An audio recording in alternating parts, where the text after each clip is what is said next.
So welcome to Bunny's Designs. This is a live stream, streaming Thursday, in more ways than one. I'm working in my Daydreams colour book illustrated by Hannah Carlson. And I've decided that I want to work in my little book of watercolours with my number 1 and number 2 Derwent watercolour brushes. It's an easy way to work. You need a damp baby wipe. Squeeze the water out and then twist it until it becomes just barely damp. And I'm going to use my Peerless watercolours, which I've cut up into little squares. And I do like these. I do like them a lot, these colours. And I've been looking for the colours. I found an Alice Blue and Forget-Me-Not. That's a nice colour. Turquoise is a nice colour. I've just put... I like Forget-Me-Not, but I was looking at Robin Egg Blue, which is actually a green. I think I like that, but I do like Forget-Me-Not for the ends. So I'm going to start with a hair, and I'll zoom in a little bit. So, yeah, so I'll start with a hair. So can you just touch? Oops, that is a little bit wet, so I could just, on the riggers I used to dampen it with my hands, but you can't do that, because the more you activate this bit here, the more water comes out. But as long as I'm fairly gentle, and I don't keep touching the page, we should be fine. I do want some nice soft colours. So that was quite pale, that. Now this page was going to be quite vibrant. I'm going to leave that next one because it's quite wet, and just like any watercolour, if you are working in an area and it's quite wet,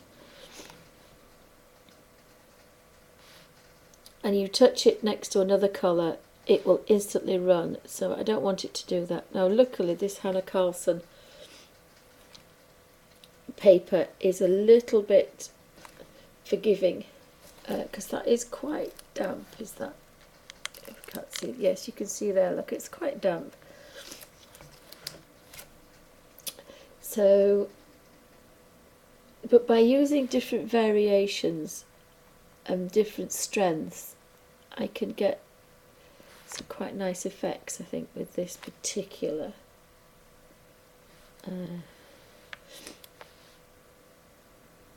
now normally on a downward curl you get, I like the fact that these go really pale, but I can change my mind. You can go back if you're very quick, but again, I don't want to make this too wet. So you can see how fairly quick it is. I'll zoom in and then you can see a bit better, hopefully. So excuse the sniffles.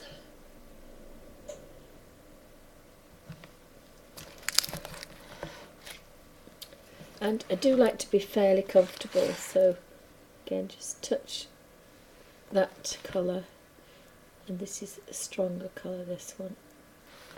But it could almost be a different colour, a different tone.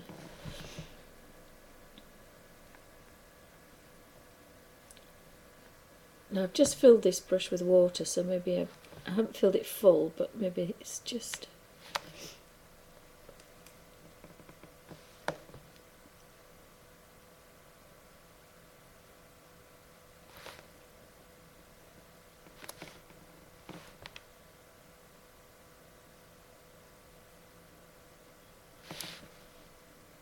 I love these Peerless watercolours. They kind of just melt into the most gorgeous tones and shades.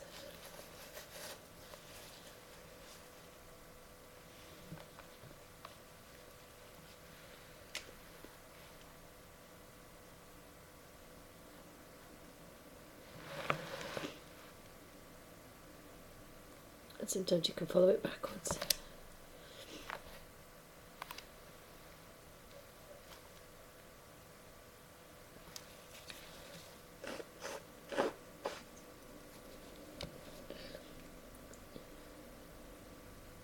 See what I mean about it running, you see. So I'll have to take that out and make that darker. Oh, excuse me, so really, I should learn to go back up here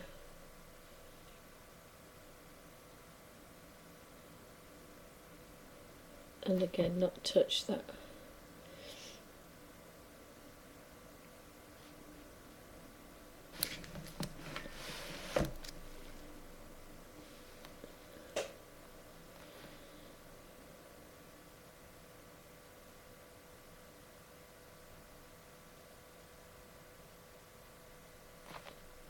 So this is going to be quite nice too. And you can go back under there and put a shadow if you want, or we can just put a bit of a darker tone now.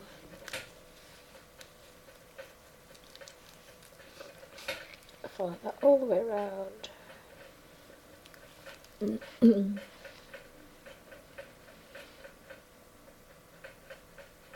Almost down to here.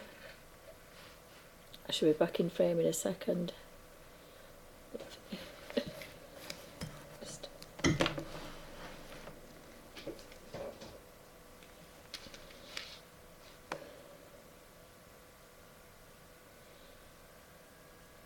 And again, these Peerless will blend back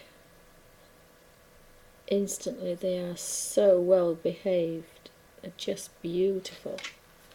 So even though I've got one colour and I'm using it in the same way, I'm getting a variation. So don't ever think that, I'm just going to move this slightly to this side. Then I can move across, sorry about that, I just got myself in a pickle and I'm going to put my paintbrushes in front of me there. So again I can touch this now and then I can go into there. You've got to be a bit difficult on that downward bit because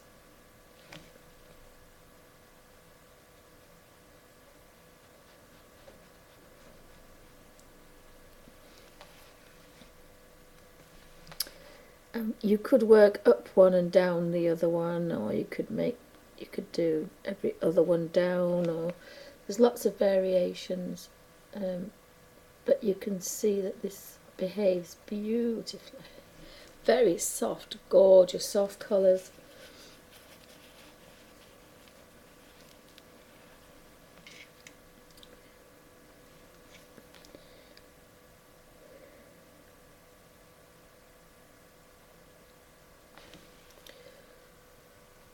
Now you really do need to be a bit more comfortable in this. This is a practice for the butterfly page.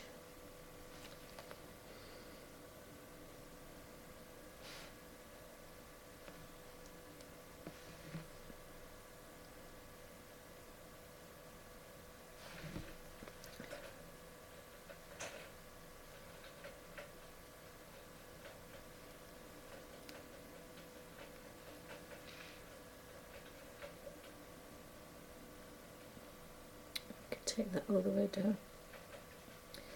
And again, there's something just quite nice about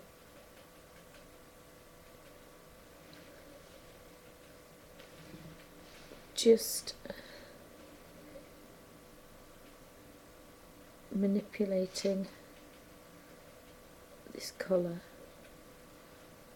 without too much water, but having some really nice watercolour effects, and this one goes a bit further down there actually.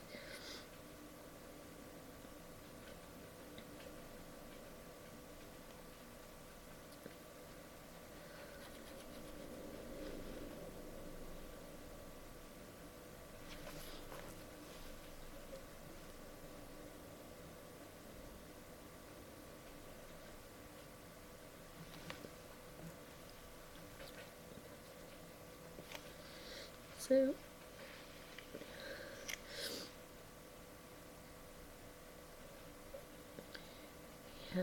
a little bit more down there.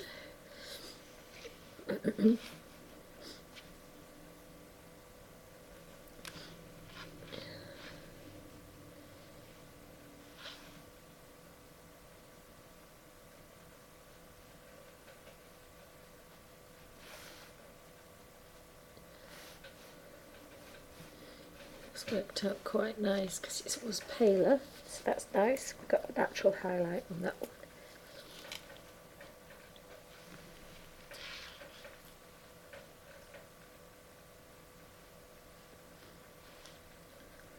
You just need to follow that one all the way down because you can't really stop,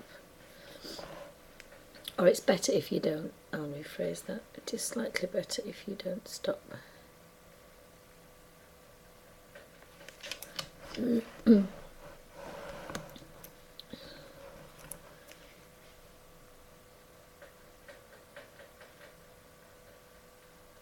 did stop because I was in a little crevice there. The colourist's dreaded ditch, which we hate.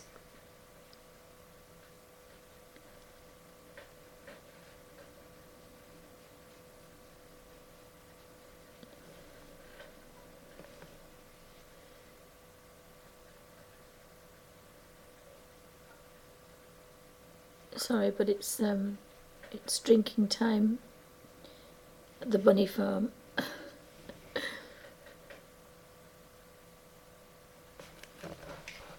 So I'm just doing this curve here.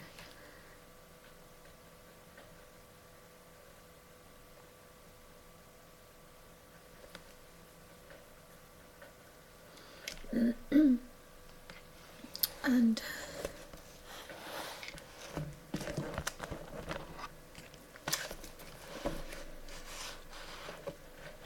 I'll show that. See that one? Just touching that. Oops, that's a bit wet. And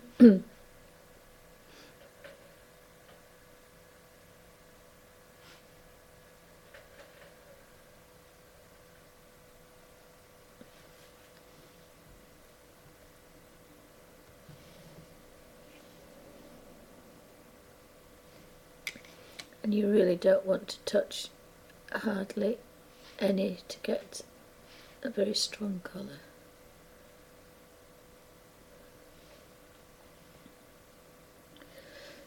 So at the moment I am using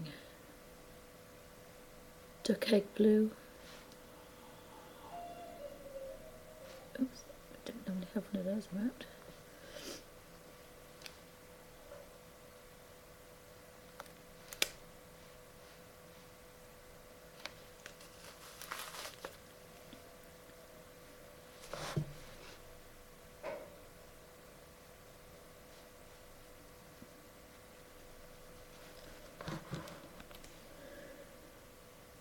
And again, don't normally like this colour hair, but it was inspired by the octopus tentacles.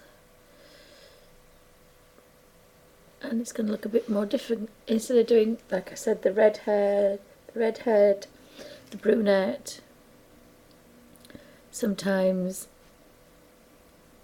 you want to do pink, and sometimes you're inspired by something else. In this case,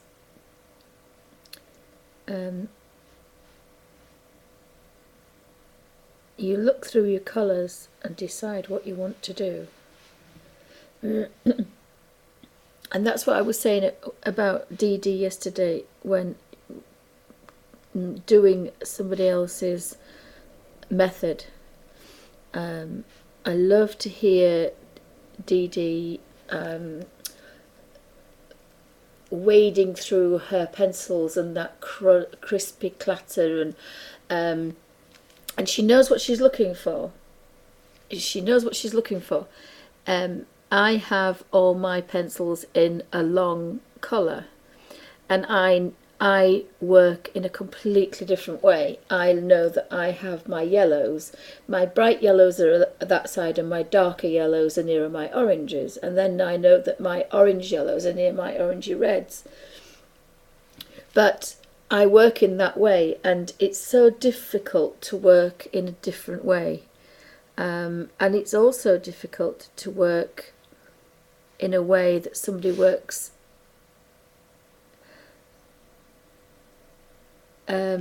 I can't explain it, but in a completely different way, and get a completely different something that's kind of really alien to you. It's a bit like somebody that's used certain pencils for years, and then somebody says, well, go use something else, and you look at them and you think, well, it's a pencil, it's the same colour, but your method will be thrown off on how you use them. So I love that, but everybody's got to find their own. And sometimes you can have a teacher that will do something and you think, oh, I couldn't do that, I could not work like that, it would drive me insane. And so you don't try it, but actually if somebody else had done it a different way, you just thought, oh yeah, I get that, I could do that. So I could always try lots of different things, if that made any sense.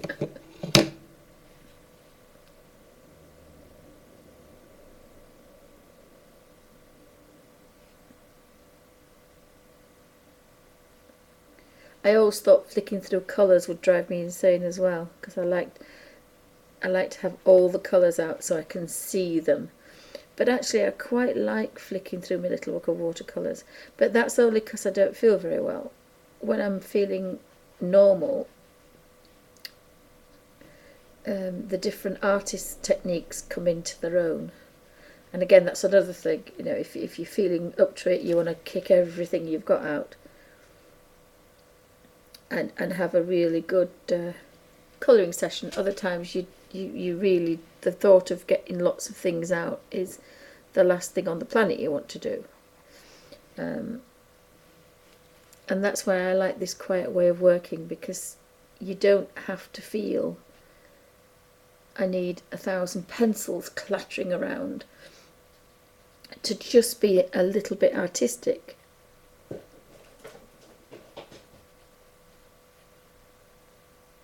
I mean, obviously, if you're doing a portrait, now when I do my portraits, you've got to have your colours that you're used to, that you're comfortable with. You have them in your own colour order. Some follow the rainbow, some do light to dark, some do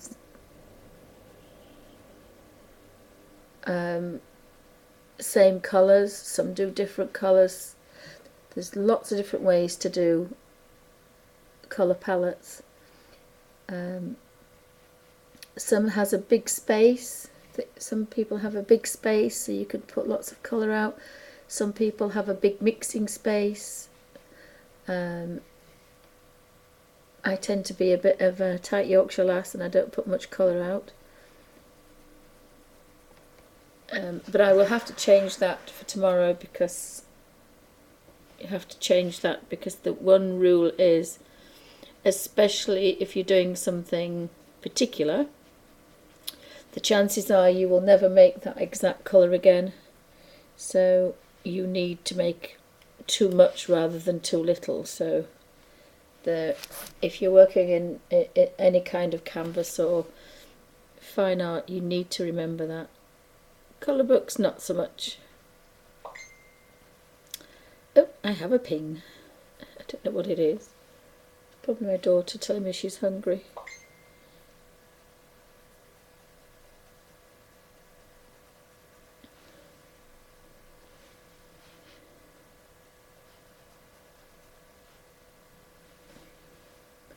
Just going to do the hair. Just a very quick video, because I wanted to just have a practice. And this isn't any good for the page I want to do, because the page I want to do, has a butterfly, and I want this colour in the butterfly. So technically that's altered. that particular thing. I'm going to put that a bit darker actually.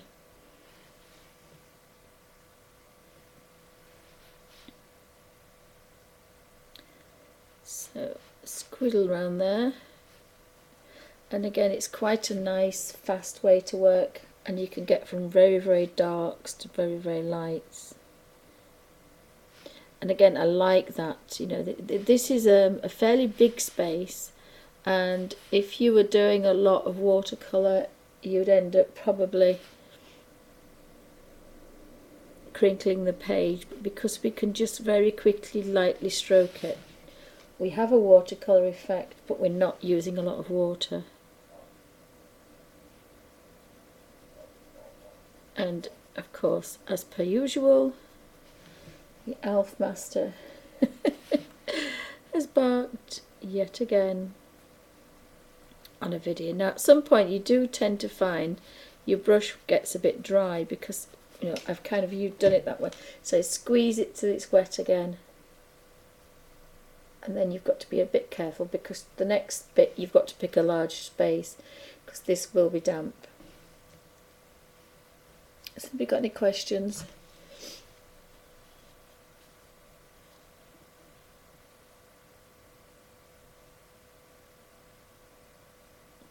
Oh dear, Susanna, I hope you find it at the pod.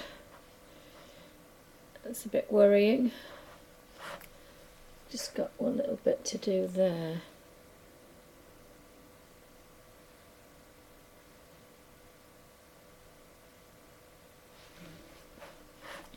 Oh, and I've got a bit there as well. And again, I've still got some colour on there, so...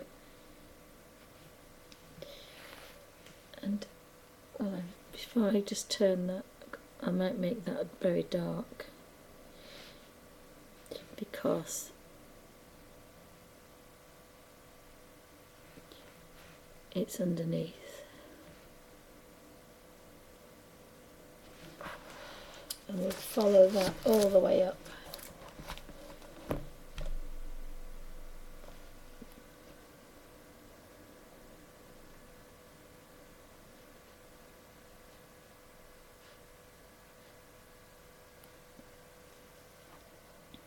So I think we've done all that hair on that side. Oops, no telefib. I've got a curl here. It starts there. And again, you've got to be careful how you start your curl, because you can get away with going over a light colour over the line, but not necessarily over there. So I'm going to put that darker. And you get used to the paintbrush, you get used to the paint, so I did know that I could possibly get a bit of colour down to there, just very pale, and then manipulate that out. It's so forgiving, is this Peerless. It's almost blended straight through.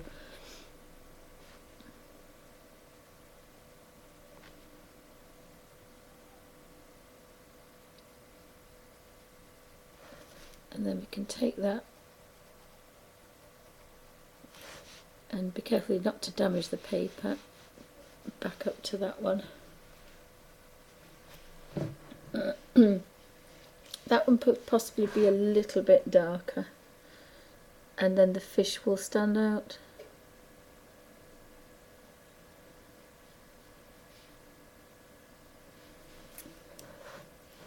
That's going to look really interesting.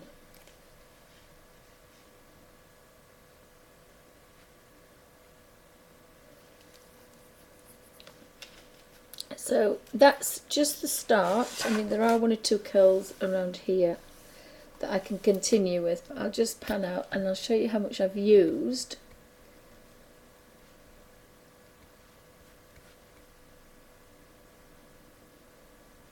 And we can see the colour difference. So we've got one or two curls to do over there, and that's where I've been working, just dotting a little bit, so not very much at all.